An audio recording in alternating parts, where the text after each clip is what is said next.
దేవునిపై మనకున్న భక్తిని వివరించే మంచి సారాంశం గల ఓ నీతి కథ.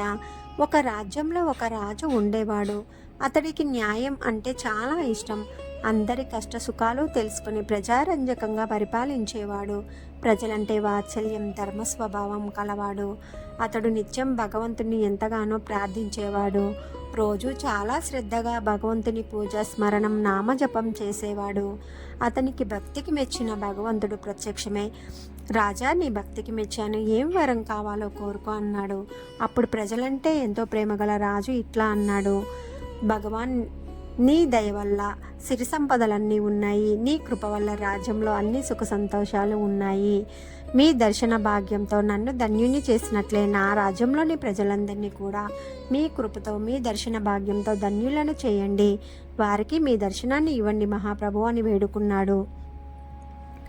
భగవంతుడు రాజును చూసి, ఇది సంభవం కాదు కదా అని ఏదో చెప్పబోయాడు. కానీ రాజు మాత్రం చాలా పట్టుబడి, ఈ కోరికను తీర్చవలసిందే స్వామి అని వేడుకున్నాడు. భగవంతుడు చివరకు తన ప్రియభక్తుడికి లొంగక తప్పలేదు. ఆయన చివరకు అలా అన్నాడు: సరే, రేపు నీ ప్రజలందరినీ తీసుకుని ఆ కొండ దగ్గరకు రా. నేను ఆ కొండ మీద అందరికీ దర్శనమిస్తాను అని చెప్పాడు.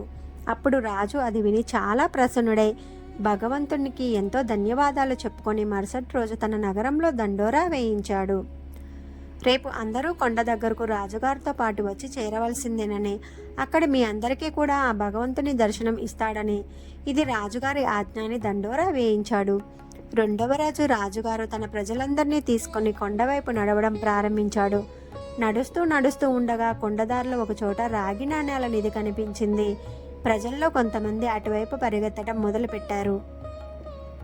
అప్పుడు జ్ఞాని అయిన ఆ రాజు వారి అందరినీ సమాధానపరిచి, అటువైపు ఎవరూ దృష్టి పెట్టవద్దు, ఎందుకంటే మీరు అందరూ భగవంతుణ్ణి కలవడానికి వెళ్తున్నారు.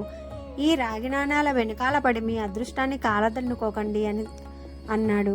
కానీ ఆశ వల్ల ప్రజలు కొంతమంది రాగి నాణాల వైపు వెళ్ళిపోయి ఆ రాగి నాణాలను మూట కట్టుకొని తమ ఇంటి వైపు వెళ్ళిపోయారు. భగవంతుణ్ణి తర్వాత అయినా దర్శించుకోవచ్చు అనుకుని రాజు మాత్రం ముందుకు సాగాడు. కొంత దూరం పోయాక అందరికీ ఒకచోట వెండి నాణాల కొండ కనిపించింది. మిగిలిన ప్రజల్లో కొందరు అటువైపు పరిగెత్తడం మొదలుపెట్టారు. వాళ్ళకు ఈ అవకాశం మళ్ళీ దొరకదు అని భావించారు. భగవంతుడు అయితే మళ్ళీ అయినా దొరుకుతాడు అని అనుకున్నారు. ఈ విధంగా కొంత దూరం వెళ్ళిన తర్వాత అందరికి విచిత్రంగా బంగారు నాణాల నిధి కనిపించింది. ప్రజల్లో ఇక మిగిలిన వారంతా రాజు బంధువులతో సహా అటువైపు ఆశగా పరిగెత్తడం మొదలుపెట్టారు. వాళ్ళు కూడా ఇతరుల్లాగా ఈ నాణాల మూటలు కట్టుకొని సంతోషంగా తిరిగి చూడకుండా వెళ్ళిపోయారు. ఇక కేవలం రాజు, రాణి మిగిలారు.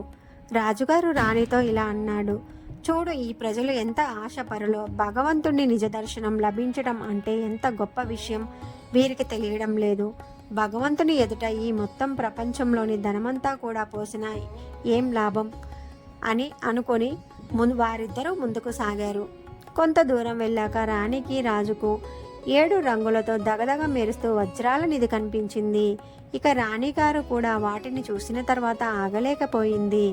ఆమె వజ్రాల పట్ల ఆకర్షణ అటువైపు పరిగెత్తి వజ్రాలన్నింటినీ మూట కట్టుకోవడం ప్రారంభించి, మీరు త్వరగా వెళ్ళి రండి, నేను మీరు వచ్చేలోపు వీటన్నిటినీ పోగు చేసి ఉంచుతాను అని చెప్తుంది. అది చూసి రాజు ఎంతో బాధపడ్డాడు. మనసు విరక్తి చెంది చాలా బరువైన మనసుతో ఒక్కడే ఒంటరిగా ముందుకు సాగాడు.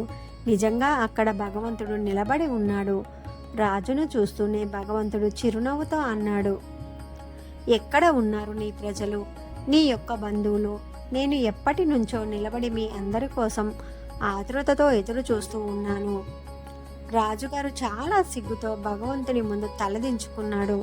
ఇది చూసి భగవంతుడు రాజుకు ఈ విధంగా వివరించాడు: ఓ రాజా, ఎవరైనా సరే తమ జీవితంలో భౌతిక సంసారిక లాభాలను నాకంటే ఎక్కువ అని వారు భావిస్తారో వారికి ఎప్పటికీ నేను కనిపించను.